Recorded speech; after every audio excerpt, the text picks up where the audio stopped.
gente lá fora ainda? Não, eu digo da plateia.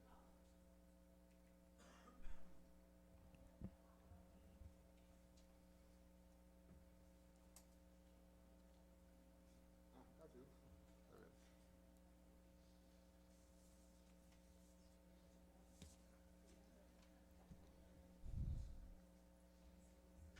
Bom, vamos então para nosso segundo estágio aqui de discussão. Mas o Alexandre falou do nosso governador Witzel acabando com o CARF. Vocês devem ter visto ontem nos jornais, houve uma manifestação dele no sentido de extinguir o Conselho de Contribuintes no Rio de Janeiro.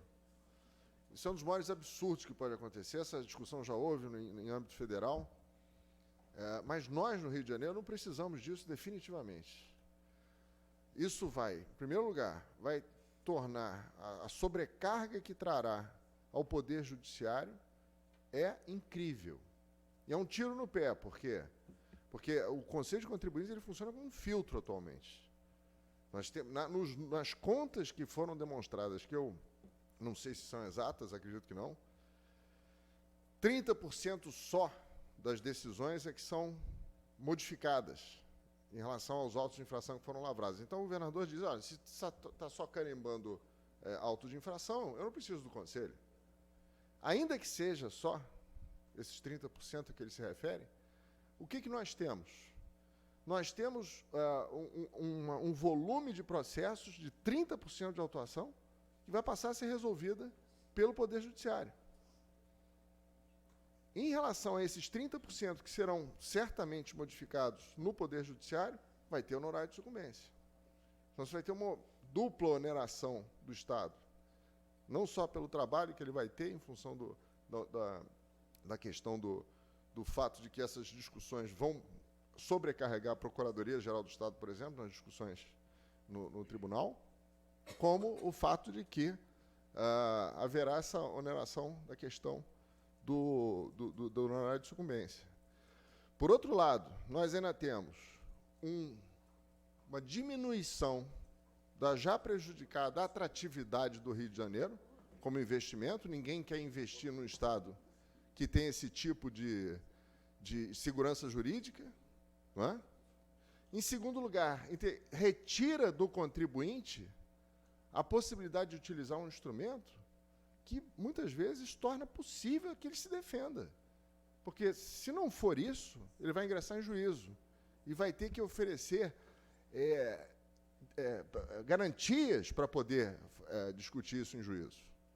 Entendeu? Então, quer dizer, isso é um desastre absoluto. Nós temos que propagar.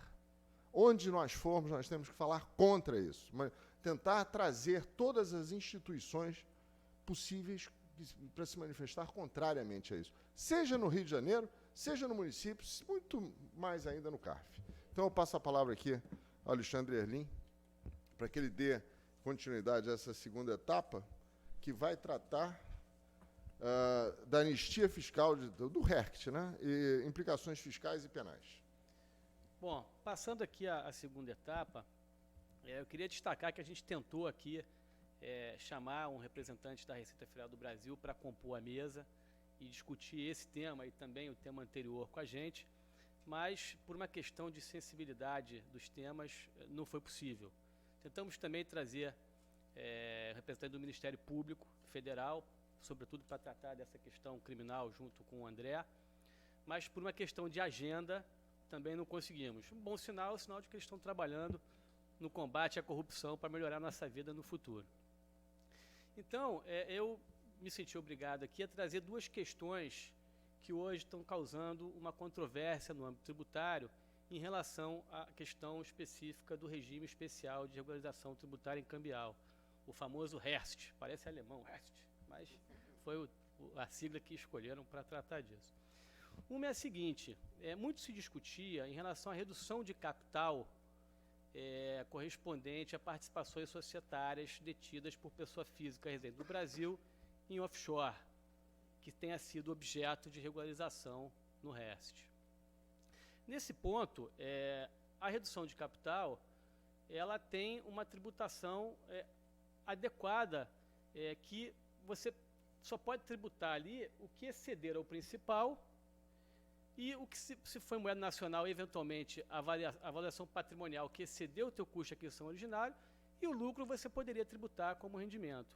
Só que a Receita Federal do Brasil, por meio da COSIT, editou uma solução de consulta, número 678, em dezembro de 2017, que inclusive já foi reproduzida em outras 4 soluções de consulta expedidas pelas superintendências regionais, e aí temos aí 2ª, 3ª e 6ª regiões fiscais, a 7ª ainda bem não se pronunciou sobre isso, que é a nossa, mas trazendo uma questão muito curiosa, porque partindo da premissa de que, no caso de uma devolução de capital, de recursos aplicados numa offshore, não haveria alienação, porque esse capital devolvido ele já seria de titularidade desse investidor, desse cotista, teria que se tributar tudo como um rendimento sujeito a carnê-leão, isto é, mediante a aplicação da alíquota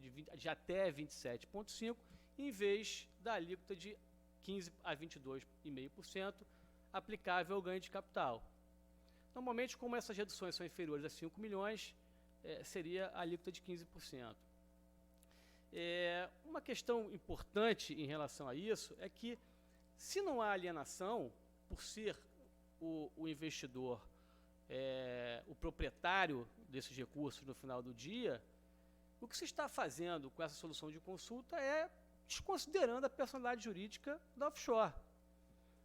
E curioso, porque se está desconsiderando-se a personalidade jurídica da offshore, isso significa que, em última análise, o investidor está fazendo um resgate direto de uma aplicação financeira. E dessa forma deveria estar sujeito à apuração do imposto de renda sobre o ganho de capital, e não como rendimento sujeito a carnê-leão. Isso é um ponto, para mim, uma contradição existente no contexto da solução de consulta. Um outro aspecto que a solução de consulta deixa margem para dúvidas é o seguinte: se vocês forem olhar pela redação das conclusões estampadas na solução de consulta, leva a crer que a Receita Federal está querendo tributar o total dos valores devolvidos, e não apenas a valorização patrimonial, eventuais juros e eventuais lucros até provenientes dessa offshore, o que é um verdadeiro absurdo. Quer dizer, o principal não tem como ser tributado. A valorização patrimonial em decorrência de variação cambial ativa, na minha opinião, deve ser tributado como um ganho de capital, assim como os juros por previsão legal. Os lucros, sim, se tiver a distribuição de lucro que está em reserva de lucro no balanço, tudo bem, aí isso você vai tributar como um rendimento sujeito a carnê-leão, mas os outros tipos de acréscimos patrimoniais, não. Mas parece que é isso que a Receita Federal do Brasil está querendo fazer. Uma curiosidade que eu percebi na solução de consulta é que ela admite a isenção prevista no artigo 22 da Lei 9249, no parágrafo 4º, em relação à devolução de bens e direitos em redução de capital para o sócio pessoa física.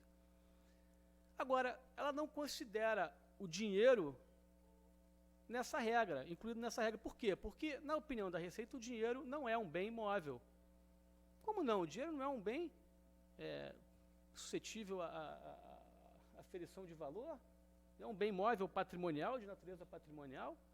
Então, quer dizer, tudo bem, ainda que assim não fosse, se não aplicar essa isenção à situação, eu acho que a gente poderia ter uma saída para isso, que é a seguinte: se eu faço a devolução, é até uma questão para a Mariana responder depois, se eu faço uma devolução de capital em ativos financeiros, não em dinheiro, via free delivery, ou seja, sem o resgate desses ativos, que é possível fazer em relação ao investimento no exterior, em alguns países pelo menos, se eu faço a devolução em bens e direitos, em ativos financeiros, aproveitando-me da isenção, eu vou passar isso para a pessoa física, e na pessoa física, a valorização patrimonial e os juros serão tributados, indubitavelmente, como ganho de capital, de onde essa solução de consulta não seria aplicável.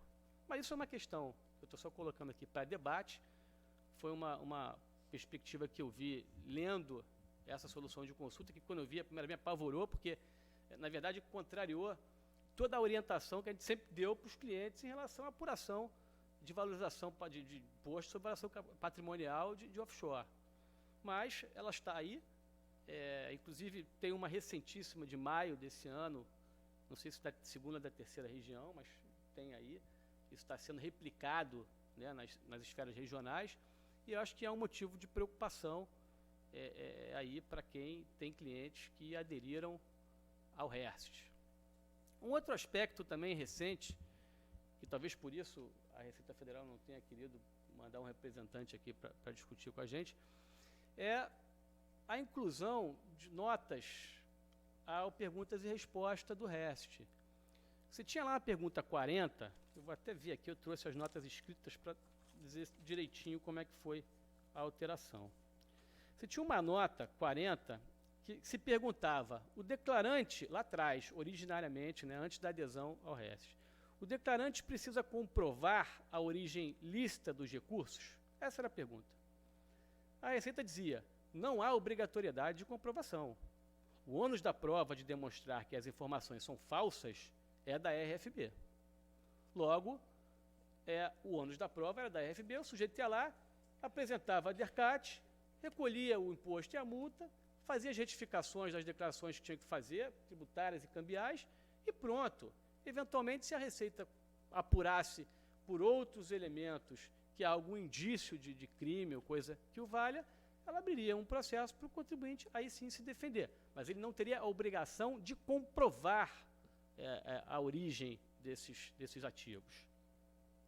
E aí veio agora um ato declaratório da Receita Federal 5 de 2018, finalzinho de 2018, 2 anos depois de encerrado o prazo para adesão ao REST e tudo regularizado, dizendo o seguinte, nota 1, a desobrigação de comprovar documentalmente a origem lícita dos recursos se refere ao momento de transmissão da DERCAT, assim como ocorre nas demais declarações prestadas à RFB. Ou seja, restringiu uma orientação da própria Receita para o momento que já passou. Nota 2. A subsunção da hipótese legal de ingresso e permanência no REST poderá ser objeto de procedimento de ofício específico para tal fim. Ou seja, abriu até um processo administrativo ali para o sujeito ter que comprovar a origem, mediante simples intimação. Nota 3. A RFB, mediante intimação, concederá prazo razoável para que o optante pelo REST apresente a comprovação sobre a origem lícita dos recursos regularizados. Ora, essas notas elas são incompatíveis com o próprio texto da resposta a que elas visam explicitar. E mais, elas são incompatíveis com o próprio escopo da Lei 12.354, que estabeleceu lá, que instituiu o REST. Não se sabe aonde isso vai parar, isso pode parar até na área criminal, eventualmente, mas o que se deve ter em mente é que as pessoas que lá atrás decidiram aderir e optar pelo REST, elas observaram a legislação em vigor na época. Se elas soubessem que teria que comprovar a origem disso aí, elas não teriam nem aderido, até porque muitas das vezes as pessoas que trabalharam com esse programa na época vão saber disso, as pessoas não têm essa comprovação, são recursos que foram enviados há 10, 20 anos atrás, às vezes pelo pai, pelo avô, e os recursos ficaram lá eternamente. Então, as pessoas efetivamente não têm esses documentos, né? E seria um absurdo total exigir isso nesse momento. Uma armadilha. Contraria todos os princípios constitucionais, segurança jurídica, boa-fé objetiva, proporcionalidade, razoabilidade, enfim, ato jurídico perfeito, porque quando o sujeito aderiu lá e cumpriu os procedimentos, se constitui um ato jurídico perfeito. Enfim, você tem uma série de argumentos que mostram a constitucionalidade. Sim, os próximos. Então, esse é um aspecto aí que vale a pena a gente conhecer e saber que isso está acontecendo, é uma coisa recente. E sendo certo que, de acordo lá com a lei do REST, você não pode, a DERCAT, ela não pode servir como único fundamento para você instaurar um processo tributário, nem um processo cambial e nem o processo criminal. Quer dizer, o fisco ou a autoridade que irá presidir essas investigações, ela tem que trazer elementos novos, obtidos sob outras fontes, e não pela declaração no REST. Eram esses comentários que eu tinha para fazer. Eu vou passar a palavra ao André Pericmanes, já apresentado pelo nosso presidente Gustavo Brigagão, que terá a palavra.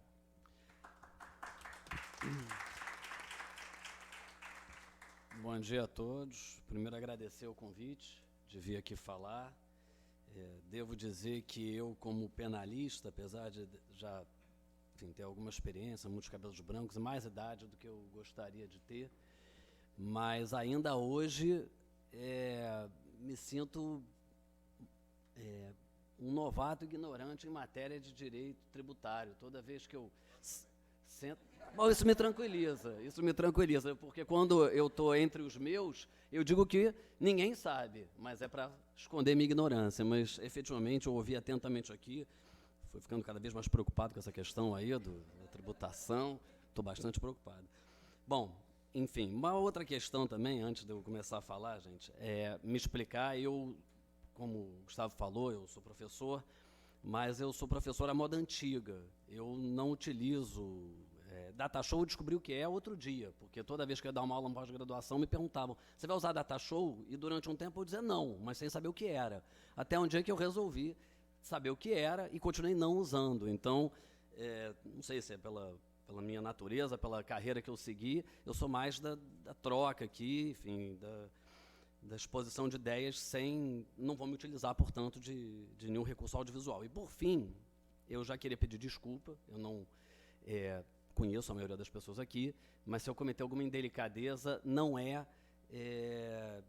intencional, mas eu sofro de incontinência verbal. Então, por exemplo, quando o Alexandre falou que não veio nenhum representante do Ministério Público aqui, porque não tinha agenda, porque provavelmente está aí ocupado lutando contra a corrupção, eu confesso que eu fico um pouco na dúvida. Acho que ele pode ter fugido do debate mesmo, entendeu? Porque, efetivamente, gente, agora entrando mais especificamente na questão aqui, eu ouvi muito o que foi dito aqui, concordo. Eu acho que o cerne da questão, não apenas do ponto de vista tributário, mas principalmente penal, é a segurança jurídica. E eu acho, e aí, a par da convicção ideológica de cada um, eu acho que nós estamos vivendo no Brasil, atualmente, talvez o pior momento de insegurança jurídica em matéria criminal desde a época da ditadura. Isso me parece absolutamente indiscutível. Coisas que em sala de aula eu dizia que jamais aconteceriam, como, por exemplo, falar que o ministro, à época, juiz, né, Sérgio Moro, era um juiz razoável. Hoje em dia, eu até digo, não é mais juiz, né, agora ele é ministro, já posso criticar de novo. Mas, efetivamente, coisas que não se imaginava que pudessem acontecer em matéria de interpretação da norma penal, hoje são matérias pacíficas no Supremo Tribunal Federal. A começar pelo, e a gente vai falar sobre isso aqui, entendimento de que se admite hoje em dia a cumprimento provisório de execução de pena antes do trânsito em julgado. O Supremo Tribunal Federal reescreveu o artigo 5º da Constituição, efetivamente.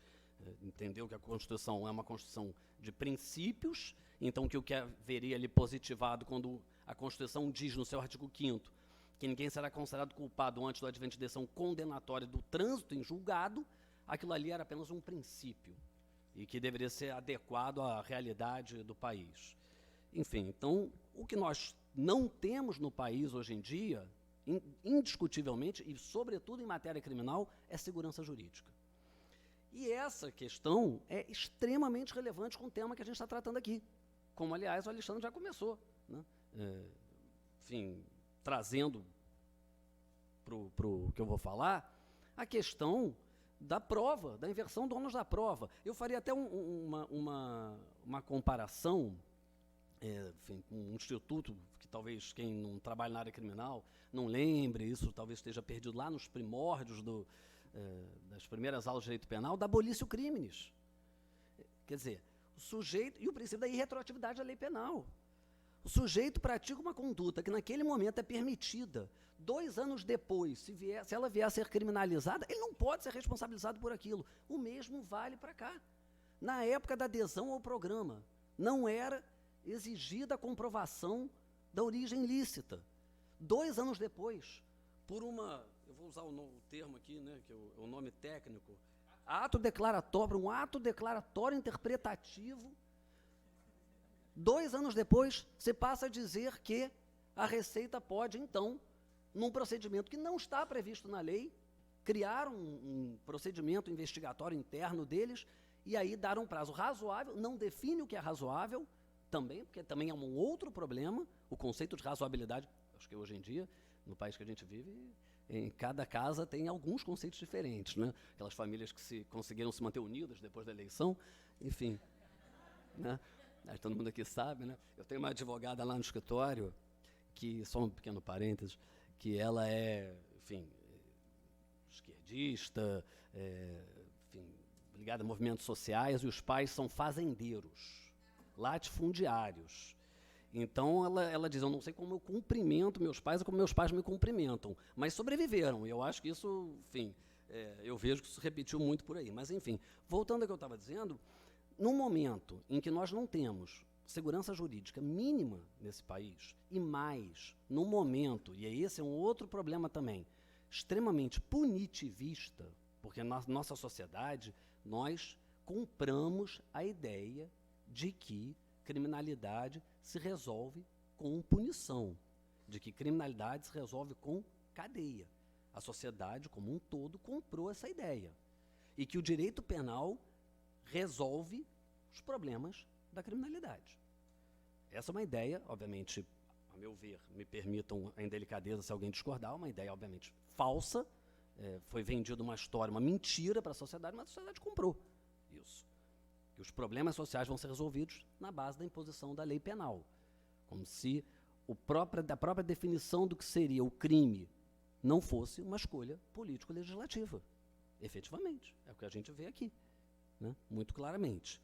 Mas, diante desse momento em que nós temos uma insegurança jurídica enorme e que nós temos um momento punitivista no país, de ampliação de poderes de investigação do Ministério Público, de um judiciário muito afinado com o Ministério Público, nas suas investigações e nos seus processos, de um momento em que se utiliza de acordos de colaboração como forma de constituir prova, e agora também uma prova, aliás, é semelhante ao exemplo que eu ia dar aqui, também numa situação bastante peculiar.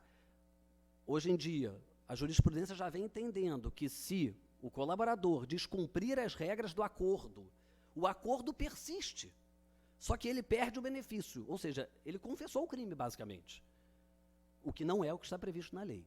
Essa é a realidade que nós estamos vivendo. Neste cenário, o que diz a lei? A lei prevê, inicialmente, que não poderão aderir ao programa os indivíduos que já tenham sido condenados em ação penal. Muito bem. Ela diz isso num determinado momento, mas ela diz mais à frente que as condições do programa devem estar cumpridas antes do advento de uma decisão condenatória irrecorrível, do trânsito em julgado. Então, ela, por exemplo, é contraditória. Fica uma ideia de que para aderir, você não pode ter sido condenado, e aí o entendimento da Receita é de que basta uma sentença penal condenatória recorrível, o sujeito é condenado em primeiro grau de jurisdição, já não pode mais aderir, então para aderir ele teria que não ter sido condenado, mas se advier uma condenação depois de aderir, para que ele possa fazer uso dos benefícios penais, ele tem que cumprir as condições todas antes do advento da decisão condenatória irrecorrível. Há uma discussão muito grande quanto a isso, porque, efetivamente, se a Constituição diz que ninguém pode ser considerado culpado antes do advento de uma decisão condenatória transitada em julgado, e se o Supremo Tribunal Federal diz, reescrevendo a Constituição, que uma pena não pode ser executada, ao menos antes do esgotamento das vias ordinárias, uma decisão condenatória em primeiro grau de jurisdição me parece não poder ser impeditivo para adesão ao programa. Isso vai contra não apenas a Constituição, mas a interpretação mais recente do Supremo quanto ao artigo 5º da Constituição. Agora, se algum cliente me perguntar Tá tudo bem? Eu posso, então, aderir? Eu vou dizer, você acredita? Não. Claro que não. Eu estou aqui, é o que eu digo, até o Gustavo falou, uma das disciplinas que eu ministro na PUC é prática jurídica. Eu digo, é muito bonito, aqui eu vou ensinar para vocês o que diz a teoria e vocês vão lá para fora ver a prática. Porque, efetivamente, a teoria diz uma coisa, a prática diz outra. A interpretação aqui é muito clara. A interpretação da lei, neste aspecto, seria clara, e a interpretação do próprio Supremo Tribunal Federal também. Mas o que diz a Receita é, respondendo inclusive a esta questão, é que quem tiver sido condenado em primeiro grau de jurisdição não pode aderir ao programa. E aí surge a primeira dúvida. Mas condenado por qualquer crime, e esse mesmo, eu não aprendi, ato declaratório interpretativo, diz o seguinte, não, só não pode aderir ao programa quem tiver sido condenado em primeiro grau de jurisdição por algum daqueles crimes em relação aos quais haverá anistia. E que crimes são esses? Os crimes vêm previstos no artigo 5º da lei.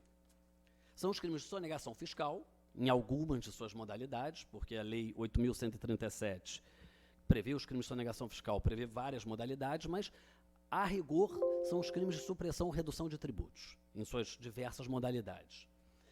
São os crimes de supressão previdenciária, de contribuição social e contribuição previdenciária, os crimes de falso documental, porque no mais das vezes, quando se pratica uma sonegação fiscal, se pratica também uma falsidade ideológica, quando você, numa declaração de ajuste, omite, por exemplo, um recebimento, ou declara falsamente uma causa de restituição, isso é também uma falsidade ideológica. Então, os crimes de falso que estejam relacionados com a sonegação fiscal também serão objeto da anistia, da extinção da punibilidade. Da mesma forma, e aí é um pouquinho mais delicada a questão, os crimes de evasão de divisas e lavagem de dinheiro dos frutos desses crimes anteriores. Imagino que todo mundo aqui conheça o crime de evasão de divisas, que está previsto na Lei 7492 de 86, que é a Lei dos Crimes contra o Sistema Financeiro Nacional, no artigo 22. E ele tem a previsão de duas modalidades. Uma primeira modalidade, que era o envio de divisas para fora das hipóteses legais, numa época que realmente se pretendia controlar efetivamente as reservas cambiais do país aqui. E uma segunda modalidade do parágrafo único, que é o que nos interessa aqui, que é a manutenção de depósitos não declarados no exterior, obviamente em valores acima dos estabelecidos aqui pela regulamentação interna. E aí, o que aconteceu? O Ian falou aqui, eu confesso que eu me senti mais velho. Você falou que o pessoal não tinha idade, mas eu peguei alguns desses planos. Cruzado, Bresser. E, efetivamente, o que aconteceu na década de 80, para aqueles que são mais jovens do que nós? Havia uma insegurança muito grande. Hiperinflação e uma insegurança jurídica muito grande, efetivamente. Basta a gente lembrar que em 89, 90, primeira medida do governo Collor, todo mundo lembra qual foi o bloqueio das contas, né, para proibir os saques, né, porque a ideia, se eu bem me lembro, se eu entendi a época, era de que o que causava inflação era o consumo, então vamos tirar o consumo, o poder de consumo, porque aí não tem inflação. Então havia muito medo de confiscos, medo de bloqueios de bens, e, enfim, do que aconteceria com o país. Então, muita gente esfriou o dinheiro quente. As pessoas trabalhavam, declaravam a renda, tinham origem lícita, mas não queriam deixar o dinheiro aqui. E aí mandavam lá para fora e não declaravam. Ao mandar lá para fora e não declarar, praticavam um crime de evasão de divisas. E aí diziam, não, mas eu mandei isso, foi meu pai que mandou em 1982, ou eu mandei em 1993, 1995, enfim. Só que enquanto os depósitos estiverem na conta, nos valores acima do que a lei, do que a instrução normativa permite, o crime vai estar se perpetuando, porque o crime de evasão de divisas é um crime permanente, que é aquele crime que sua consumação se protrai no tempo.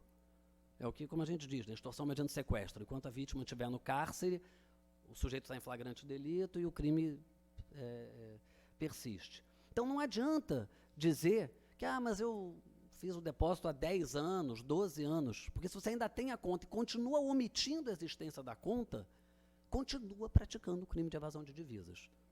Muito bem. Então, mas este crime estaria ou está acobertado pela anistia da lei. E também está acobertado o crime de lavagem de dinheiro e de ativos. A lei de lavagem, e aí eu me arrisco a, mais uma vez, me submeter ao apedrejamento público, porque advogado criminalista hoje em dia só não é apedrejado pelo cliente, e alguns clientes apenas, né, porque tem outros que apedrejam também, mas a gente fala o que muitas vezes a sociedade, em princípio, não quer ouvir, né? Efetivamente, a lei de lavagem, melhor que tenha sido a intenção dela, é um dos maiores monstros legislativos em matéria penal que nós produzimos. E, aliás, em 2012, nós conseguimos piorar a lei de lavagem.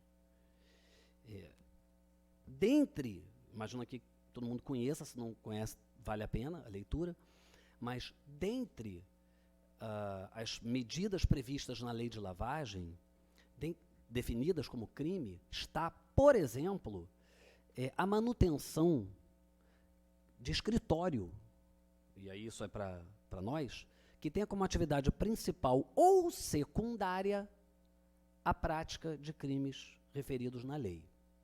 Aí está todo mundo aqui pensando, mas eu não estou aqui lavando dinheiro para ninguém, qual é o problema? Só que, e aí eu já tive a oportunidade de advogar numa situação em que um grande escritório de direito tributário estava abrindo empresas offshore, ajudando clientes a depositarem em paraísos fiscais. O Ministério Público, há muitos anos isso, antes de se prender as pessoas. O Ministério Público, então, disse que aquelas pessoas eram pessoas que hoje seriam chamadas de juridicamente expostas, né? Eram pessoas sob investigação, que o fruto era ilícito, os advogados, na medida que, sabendo, segundo o Ministério Público, que o fruto era ilícito, estariam ajudando a esconder esses valores. E ninguém me contou, eu vi, porque eu atuei, foi decretada a prisão, não apenas dos sócios do escritório, mas dos sócios, dos advogados plenos, júniores e até de estagiários. Eu lembro, eu cheguei na sede da Polícia Federal, tinha uma menina, devia ter 21, 20 anos, estava aos prantos no corredor e dizia o seguinte para o agente de Polícia Federal que tinha cumprido a mandado de prisão: eu não sei o que é offshore. Tem uma situação curiosa, eu nunca reparei isso. Mas toda vez que eu conto essa história, todo mundo ri. Essa história é trágica, eu não sei porque as pessoas riem.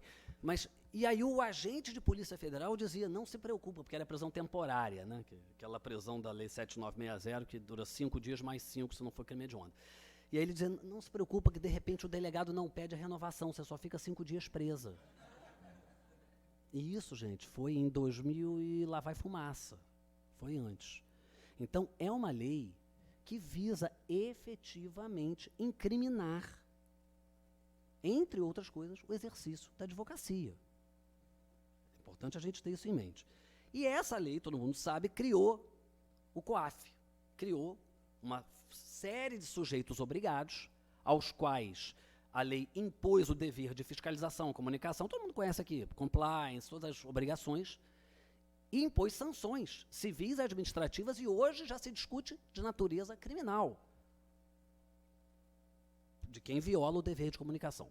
O que me interessa dizer aqui é o seguinte, que com relação ao que o Alexandre falou, essa obrigação de comunicar, de comprovar a origem, aí o ministro Sérgio Moro disse, ao falar sobre isso, disse que não é nada disso, que existe na lei, evidentemente, aquela disposição que o Alexandre disse muito bem, que não vai poder haver procedimentos de natureza criminal, investigação, com base única e exclusivamente na declaração, mas, se chegar ao nosso conhecimento de outras formas, inclusive pelo compartilhamento de informações, e aí o que ele está dizendo? Todo mundo aqui sabe. Se chegar ao conhecimento do COAF, qualquer informação acerca de uma suposta movimentação atípica, seja por cartão de crédito, seja por negociação imobiliária, seja instituições financeiras, distribuidoras de títulos e valores imobiliários, qualquer que seja, o COAF vai compartilhar essas informações e aí sim vai ter o procedimento. Essa questão já foi discutida na jurisprudência. O Supremo Tribunal Federal tem um entendimento, sempre que eu digo tem, entendam isso como um verbo transitório, não transitivo, né? Tem um entendimento de que quebra de sigilo fiscal é cláusula de reserva de jurisdição. Você precisa de ordem judicial para isso. Só que, analisando essa questão, o Supremo Tribunal Federal entendeu que o COAF requisitar as informações e partilhar essas informações com o Ministério Público, por exemplo, não seria quebra de sigilo. Não representaria quebra de sigilo. Ele exigir das instituições financeiras e depois compartilhar com o Ministério Público aquelas informações, isso não representaria quebra de sigilo. Isso seria, segundo o Supremo Tribunal Federal, mero compartilhamento de informações. Me pergunto se hoje em dia, nos dias atuais, a gente poderia chamar também de compartilhamento de informações, algumas informações que se dizem ter sido alvo de quebra de sigilo, efetivamente. Então, o que nós temos aqui concretamente é uma insegurança jurídica enorme em matéria criminal. Por quê? Porque a lei define claramente que os crimes de sonegação fiscal, supressão de contribuição previdenciária, os crimes de falso que se relacionem com a sonegação fiscal ou a supressão de contribuição previdenciária, os crimes de evasão de divisas e os crimes de lavagem de dinheiro que se destinem a ocultar ou dissimular a origem desses crimes anteriores apenas. Não é de qualquer crime. Então, o sujeito que pratique qualquer conduta para ocultar ou dissimular que sonegou, falseou ou evadiu divisas, esses crimes serão objeto da anistia, efetivamente. Porém, com esse ato declaratório interpretativo, nós passamos a ter uma situação em que hoje, efetivamente, a Receita vem chamando, até o Ministério Público diretamente já chamou, eu sei de situações, clientes para justificarem cadê a origem. E como o Alexandre colocou muito bem, não só a pessoa não tinha obrigação, como muitas vezes ela não tem efetivamente. Não tem efetivamente como comprovar isso. Era um dinheiro quente que foi esfriado e ela não tem como explicar. Existe uma outra questão que me parece também muito preocupante, que diz respeito, e isso desde a criação do programa, aos coautores e partícipes. Porque, veja só, o Código Penal brasileiro adota o que a gente chama da teoria monista. Todo mundo que, de alguma forma, concorre para a prática criminosa responde na medida de sua culpabilidade. Então, não basta, você não precisa ser o beneficiário. Quem já teve curiosidade de abrir a lei de lavagem sabe, por exemplo, que o sujeito que, por exemplo, empresta a conta só para o trânsito do dinheiro ilícito, ainda que ele não ganhe nada com isso, pratica lavagem de dinheiro. Muito bem. Então, vamos imaginar 3 pessoas que tenham resolvido sonegar tributos e praticar evasão de divisas. E uma delas quer aderir. Apenas uma. Mas quando ela adere, ela está escancarando a prática criminosa de outras 2 pessoas. Como é que ficam essas 2 pessoas? Elas recebem a anistia também, sem aderir? Essa prova pode ser utilizada contra elas, que não aderiram? Não há resposta para isso, efetivamente. Não há resposta nem na lei, nem no perguntas e respostas da Receita, nem no ato declaratório interpretativo número 5, de dezembro de 2018. Então, efetivamente, há uma lacuna muito clara, muito flagrante aqui. Sobretudo porque, na hora de definir âmbito de responsabilidade em matéria criminal, no momento atual que nós estamos vivendo, nós temos sempre que pensar que a responsabilidade penal irá ser o mais ampla possível. Se nós temos uma realidade em que, por um interesse, evidentemente financeiro, se criou a lei para tentar repatriar, aliás, não é repatriar, né? Porque o correto é a lei de regularização de ativos, porque o ativo pode continuar lá fora, então não precisa ser repatriado, mas para regularizar ativos. O contribuinte adere. 2 anos depois, se chega à conclusão de que se está precisando de mais dinheiro, então vamos agora ver se a origem é lícita ou ilícita, e se cria uma série de subterfúgios, porque nada mais é do que isso, uma série de subterfúgios, de mecanismos, para tentar mudar a regra do jogo, não é nem com ele em andamento, depois dele terminado, né? Basicamente um tapetão. Será que não se vai utilizar a adesão de um autor de um crime como instrumento para pressionar coautor ou partícipe?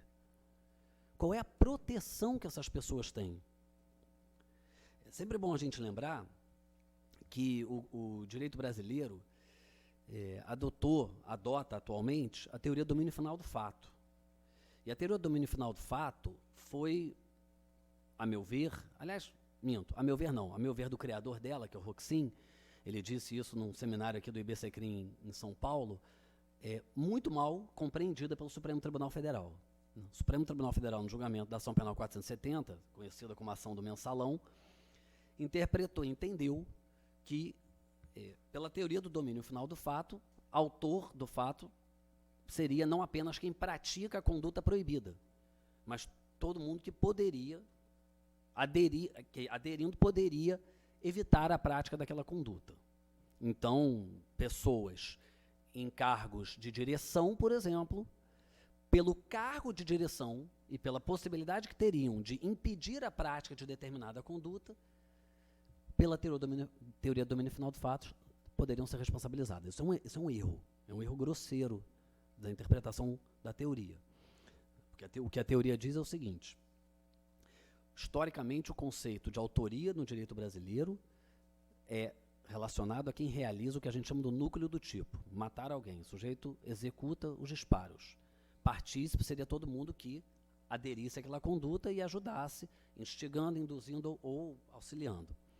Pela teoria do domínio final do fato, autor não é mais apenas quem executa o núcleo do tipo, mas todo aquele que, podendo interferir decisivamente se e como o crime vai acontecer, aí é que é o pulo do gato, adere à conduta. E o aderir não é apenas impedir, não impedir, é aderir. Porque a omissão no direito brasileiro, em regra, não é penalmente relevante. E essa é uma discussão que está surgindo com a lei de lavagem, da omissão de comunicação, por exemplo, das instituições que não comuniquem, se isso será penalmente relevante ou não. Mas, efetivamente, com a interpretação, com o alargamento da responsabilidade penal que a gente vive no país hoje em dia, e, sobretudo, com a insegurança jurídica que a gente vive no país hoje em dia, a figura do coautor e do partícipe estará extremamente exposta no caso de uma investigação. E, por fim, até para não me delongar demais, tem aquela outra discussão, acho que todo mundo aqui conhece, né, do filme ou da foto. Né? E que eu acho que também não preciso dizer qual é o entendimento que eles estão sustentando aqui, né? Não preciso dizer qual é o meu, evidentemente, apesar de eu não ser tributarista, eu tenho muitos amigos tributaristas, então aprendi, mas está dito expressamente aqui que, efetivamente, se você não tiver mais aquele valor, tiver valores, como eles dizem, consumidos ao longo do período, esses valores, para você poder fazer jus à anistia penal, também têm que estar declarados. Obviamente, a gente sabe que o motivo aqui é, obviamente, muito claro de aumentar o recolhimento, né, e a arrecadação. Mas também esse é mais um reflexo de uma péssima interpretação de uma lei que não é, a meu ver, não prima pelo seu rigor técnico. E o que nós estamos vivendo aqui, mesmo em matéria criminal, aproveitando o gancho do que o Alexandre falou, eu confesso que eu, se fosse juiz, concordaria com você, mas descobri que estamos perdendo em primeira e em segunda instância, né? Quer dizer, lei em sentido estrito e sentido formal agora não prevalece mais. Não prevalece mais. Né? Os procedimentos judicialiformes, as instruções normativas estão agora se sobrepondo à lei em sentido estrito.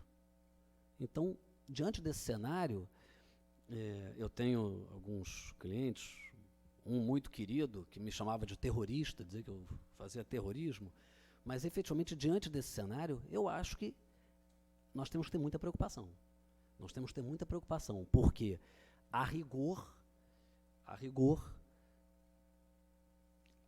grande maioria do entendimento e da prática que vem sendo adotada pela Receita e, me permito dizer, pela própria jurisprudência, vai de encontro ao que diz a Constituição e o Código Penal e de Processo Penal. Muito importante a gente ter isso em mente. Eu acho que é isso. Alguma dúvida, angústia ou reclamação? Então, enfim, eu acho que era isso, né?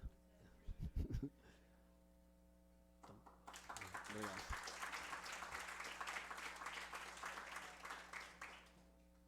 Bom, agora sim, nós passamos à audiência para saber se há alguma pergunta em relação aos dois temas.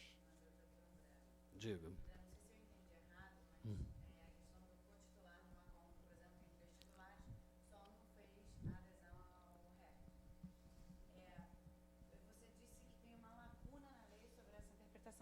Qual é a sua interpretação? Você entende que esse cotitular que não aderiu, existe margem para ele também ser anistiado? Bom, então, você entendeu perfeitamente. Então, vamos estabelecer primeiro. O cotitular pratica o crime, efetivamente. Aliás, muito boa a sua pergunta, porque tem uma resposta, uma nota nesse ato interpretativo, né, eu vou decorar até o final de hoje, que tem um erro técnico. Tem um erro técnico, efetivamente. Aliás, muito boa a sua pergunta, que é o seguinte. Quando fala do trust, eu tenho que achar ele aqui, mas eu juro que eu vou achar. Vocês têm quantas horas? Aqui. Bom, em algum momento ele diz o seguinte: o beneficiário que desconhecia o fato de ser beneficiário do trust, se isso for descoberto, ele vai responder pelos crimes. Isso está errado, tecnicamente. Juridicamente está errado, porque se ele não sabe que ele é beneficiário de um trust, ele está em erro de tipo, o que a gente chama da figura de erro de tipo. Então, mas, enfim, como hoje em dia a Receita decide sobre matéria criminal, enfim, então, toma cuidado.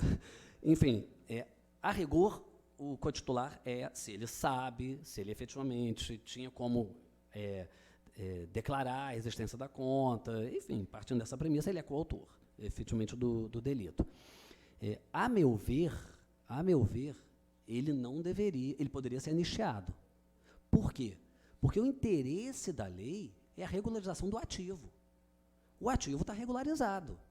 Do contrário, de que adianta o titular da conta regularizar o ativo se não vai resolver o problema dele e de quem com ele tem conta, a não ser que seja um inimigo dele, que ninguém vai imaginar isso, né? O sujeito tem uma conta com o inimigo e fala, vou fazer o seguinte, eu vou regularizar aqui e vou avisar que ele não está regularizando para eles não. Ninguém pensa isso. Então, isso viola o princípio da boa-fé objetiva, exatamente, o princípio da razoabilidade, mas eu lamento dizer que não acredito minimamente que isso vai emplacar. Peraí, só para gravação. André, parabéns pela apresentação. Obrigado. Muito claro. Eu gostaria de ouvi-lo sobre a lei de abuso de autoridade para o juiz e representantes do Ministério Público. Não seria seguir por um outro extremo em relação ao qual você mencionava antes? Ou haveria uma possibilidade de um equilíbrio, um caminho que não fosse representar... Olha, você achou que não tinha MP na área? Só? Eu acho engraçado porque eu, por exemplo, talvez por viver na área penal, eu saio daqui extremamente angustiado também, mas pelo que eu ouvi de vocês. E eu estou vendo que as pessoas estão angustiadas pelo que ouviram de mim. Olha, eu acho o seguinte, na verdade, já existe a lei de abuso de autoridade, né? A rigor. Eu acho que isso é muito mais um jogo político e uma forma de pressionar o Ministério Público e Poder Judiciário do que qualquer coisa efetiva, porque primeiro já existe uma lei de abuso de autoridade. Agora, quem é que vai cumprir? Quem é que vai avaliar se o procurador ou se o juiz abusaram da autoridade? Então, você pode colocar a lei que você quiser, que ela não vai ser aplicada. Agora, efetivamente, o conteúdo da norma me parece razoável, porque não se está dizendo ali, pelo menos ao que eu tive conhecimento, eu tive contato, que o juiz ou o procurador podem ser punidos por conta de uma mera divergência interpretativa. Não é isso. Agora, efetivamente, e aí dizem que acontece, eu não sei, mas disse por aí, que acontecem situações em que efetivamente se manipula a norma ou se quebra o procedimento, por se entender que o procedimento está atrapalhando os objetivos finais, e isso é um atentado muito mais do que um atentado contra a liberdade do acusado, é um atentado contra o Estado Democrático de Direito. Então, me parece que o conteúdo da norma, embora ela seja mais ampla do que a lei de abuso de autoridade atual, não me parece que haja um excesso ali. O excesso está no desejo dos deputados, evidentemente. Mas assim como não há um excesso ali, a meu ver, ela também não vai ser aplicada. Porque quem vai interpretar se houve abuso de autoridade ou não são os mesmos juízes e procuradores que vão interpretar se um magistrado é suspeito ou não. São os mesmos juízes ou procuradores que vão interpretar se uma prisão foi corretamente decretada ou não. São os mesmos juízes ou procuradores que vão interpretar se o prazo que a lei prevê para alguém ficar preso é um prazo absoluto ou relativo. Então, é uma discussão que me parece muito mais política, filosófica, do que prática, efetivamente. Mas, em princípio, eu sou partidário do conteúdo da lei, porque eu acho que é um conteúdo mais amplo e mais definido do que tem a lei atual. Embora já exista uma lei de abuso de autoridade, eu não conheço nenhum juiz ou procurador ou delegado já, mas ou juiz ou procurador ou promotor que tenha sido condenado por abuso de autoridade. Não conheço. Não estou dizendo que eles pratiquem, estou falando em tese, estou falando só da minha experiência profissional.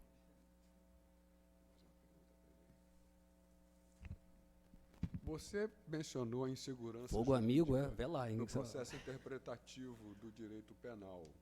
E nós, tributaristas, nos identificamos perfeitamente com esse seu sentimento, porque no direito tributário também o nível de insegurança hoje em dia, haja vista inclusive decisões absurdas do CARF e mesmo no judiciário, mostra claramente que houve um abandono da estrutura de interpretação da lei mais formalista e mais literal, e está havendo preponderantemente cada vez mais princípios que mitigam e flexibilizam o que está escrito na norma. Agora, o fato e a realidade é que não dava para a gente manter a estrutura de interpretação da lei que prevalecia 30, 40 anos atrás. Portanto, alguma evolução teria que haver e alguma flexibilização em termos de modernização da estrutura interpretativa. Mas, se a gente não consegue conviver com a estrutura de interpretação formal que existia, ao mesmo tempo o pêndulo foi parar lá do outro lado e nos gerou esse processo de insegurança jurídica que nos assombra a todos. Como funciona isso no direito penal? É exatamente esse mesmo pensamento? Exatamente. Aliás, obrigado, Ian, porque você colocou muito bem, é o que o pessoal fala, a teoria do pêndulo, né? Quer dizer, a gente tinha inegável, nem os criminalistas vão negar isso, né? Nós tínhamos uma realidade de impunidade absoluta, praticamente, nesse país. Na verdade, não. Impunidade seletiva. Né? Que a gente sabe muito bem, que a gente olha para o sistema carcerário e a gente vê. Né? Preto e pobre vai preso. Exatamente. Preto e pobre vai preso quando não é morto. Então, a gente tinha uma impunidade seletiva. E, efetivamente, a sociedade, eu acho que isso é muito positivo, cansada disso, enfim, está buscando soluções alternativas, vamos colocar assim. E aí, a gente foi de um excesso para outro, para uma realidade em que os fins justificam os meios. E aqui, antes, até para deixar bem claro, uma vez eu fui dar uma aula numa pós-graduação, e aí eu comecei, nos primeiros 5 minutos eu comecei a falar sobre a importância do direito penal, da função do direito penal. E aí eu estava explicando, porque as pessoas aprendem errado nos manuais, né? As pessoas aprendem lá nos manuais que o direito penal funciona para proteger os bens jurídicos mais importantes frente às lesões mais significativas. Nada disso. Antes disso, o direito penal funciona como um freio ao poder punitivo do Estado. Quando a gente tem na lei o que é crime e apenas aquilo, quando a gente tem na lei de que forma aqueles crimes se processam e de que forma aquelas penas são executadas, isso é a regra do jogo, para que o Estado não invada as nossas liberdades individuais, porque vai invadir, a gente sabe, assim como invade o nosso bolso, vai invadir nossas liberdades individuais. Eu estava falando, comecei a falar isso a uma aluna, isso tem muitos anos, né? Levantou a mão, falei, pois não, você é petista, né? E não adianta eu dizer para ela que eu não voto no PT desde nem sei. Não adianta, porque não acredita. Né? Se eu tivesse de gravata vermelha, não é vermelha, mas enfim. Mas efetivamente o que a gente vive atualmente é uma realidade de que os fins justificam os meios. A gente primeiro parte da ideia, a meu ver, equivocada, de que direito penal resolve problema social, resolve criminalidade. Eu pessoalmente discordo disso. Eu acho que o crime é um fato social, mas enfim. Mas a gente parte dessa premissa e aí passa a interpretar todas aquelas garantias constitucionais que estão lá, nós que somos mais velhos, sabemos, por algum motivo, como uma mera formalidade, um obstáculo que leva à impunidade. Aí, como, na verdade, as pessoas que têm uma condição socioeconômica mais favorecida podem se utilizar de advogados que têm uma condição melhor também, conseguem fazer valer certos direitos, enquanto pessoas pobres não conseguem. Mas a gente saiu de um extremo para outro. E eu me arrisco a dizer, e quem me conhece sabe que, se tiver que definir um espectro político meu, eu sou um espectro talvez aqui minoritário, mais à esquerda, então eu me arrisco a dizer que eu acho que o excesso que a gente está agora é mais perigoso para a sociedade, em matéria jurídica pelo menos, do que o que a gente tinha. Porque o que a gente tinha, a meu ver, era uma enorme injustiça com uma população mais pobre em matéria criminal. O que a gente está fazendo é socializar a injustiça. A gente não corrige o problema da impunidade, a meu ver, para quem acredita que no direito penal como um instituto, um fenômeno que resolva problema social, a gente não corrige o problema socializando o que está errado. A gente apura e depura os métodos de investigação, se for o caso, muda a lei, se for o caso, utiliza o processo legislativo para diminuir certos recursos, simplificar o procedimento, mas a gente não pode simplesmente abandonar a Constituição, a gente tem que ter algum norte. E quando, assim, eu digo isso com o coração partido, mas quando o ministro Barroso capitaneia, até porque é uma pessoa extremamente preparada, capitaneia o entendimento que o Supremo Tribunal Federal adotou quanto à execução provisória da pena, por melhores que sejam as intenções, eu não estou aqui discutindo intenção, o Supremo Tribunal Federal rasgou, feriu de morte o artigo 5º da Constituição, que é o artigo que todos nós sabemos, ou deveríamos saber, tão caros para a gente. Então, assim, em matéria criminal, nós vivemos, sim, eu não posso dizer se tanto quanto em matéria tributária, porque eu não tenho tanta essa vivência, mas pela similitude, eu acredito que, se não mais, pelo menos tanto quanto.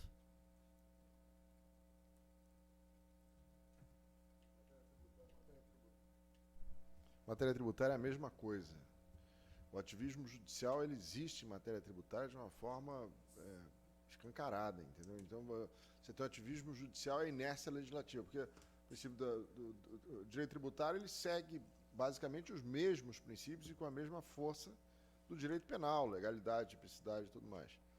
E aí, em função disso que o Ian falou, principalmente em razão das novas tecnologias, você vai tendo novas realidades, ter que lidar com novas realidades, e essas realidades não foram previstas lá naquela reforma de 65. O nosso sistema tributário nacional é do meio do século XX. Obviamente não se previu lá blockchain, criptomoeda, nada disso. Isso aí acaba no Supremo Tribunal Federal. E ao invés de ele dizer, olha, não existe previsão legal para que isso seja tributado, ele começa a estender conceitos. E aí estende os conceitos estaduais, diminui a competência dos municípios. Estende conceitos municipais, diminui a competência dos estados e vira um conflito absoluto. Eu tenho falado isso aí por todos os lugares que eu vou, porque o que a reforma tributária, ela está ocorrendo por meio de pessoas que não foram eleitas para isso. Entendeu? É o Supremo Tribunal Federal inovando. Ah, não, mas existem capacidades, riquezas circulando que não estão sendo tributadas pelo princípio da solidariedade, essas riquezas devem ser tributadas. Não, tudo bem, mas a capacidade contributiva em si, a demonstração de capacidade contributiva, ela não é suficiente para fazer nascer a obrigação tributária. É necessário que aquela capacidade contributiva tenha sido prevista em uma lei, para que ela possa ser objeto de tributação. Isso vem lá do século XIII, entendeu? E esse princípio é muito maior do que o princípio da solidariedade. Sim, claro. Para que tenha segurança jurídica, o contribuinte quer segurança jurídica e simplicidade. E, obviamente, carga tributária baixa. Mas Sem dúvida. simplicidade e segurança jurídica é o principal valor que o contribuinte quer ver mantido, entendeu? E esse ativismo judicial, meu Deus, a gente está sendo legislado, nossas atividades estão sendo objeto de legislação por alguém que não tem esse poder. Não foi eleito pelo povo, ele foi indicado por um presidente da República e depois abençoado pelo Senado. Hã? É verdade. É verdade. Bom, mas mais alguma pergunta, não? Nenhuma? Na mesa? Não? Bom, então eu vou fazer 2 breves anúncios aqui de 2 eventos que são bastante interessantes, que estarão aqui na BDF, um em São Paulo e outro aqui no Rio de Janeiro. O primeiro deles é o da nossa Women of IFA Network, que nós somos associados à IFA, para quem não sabe, todos sabem, mas, enfim, não custa lembrar. Nós somos associados, nós somos a representação da International Fiscal Association aqui no Brasil, e nós temos na IFA o grupo WIN, que é composto de mulheres. Não que haja proibição de que homens participem também, mas ele é basicamente coordenado e criado por mulheres. E nós teremos a WIN Brasil aqui, num evento que já tem 170 inscritos, vai ser em São Paulo. Quem tiver oportunidade, quem estiver por lá, vai ser na Rua Maestro Cardim, 1170, na Bela Vista. Nós teremos lá a Ana Cláudia Tume, a Raquel Novaes, a Luciana Galhardo, estou lendo o segundo nome dela aqui, por isso eu não estava reconhecendo. A Ana Cláudia Monguilô, a Gisele Bossa e a Flávia Cavalcante, que foi quem organizou o evento juntamente com a Monguilô e com a Ana Cláudia Tume. Não é isso? E a tributação internacional. O tema central será esse. Quem puder comparecer, será ótimo. Depois nós temos um evento no dia 15 de julho. O tema será Aspectos Tributários da Entrada do Brasil na OCDE. O palestrante é o Guilherme Navarro. Como moderador, o Eduardo Muniz. Como debatedor, o Sérgio André Rocha. E também a Ana Paula Saunders. Isso vai ser no dia 15 de julho e o evento se dará aqui na nossa sede aqui.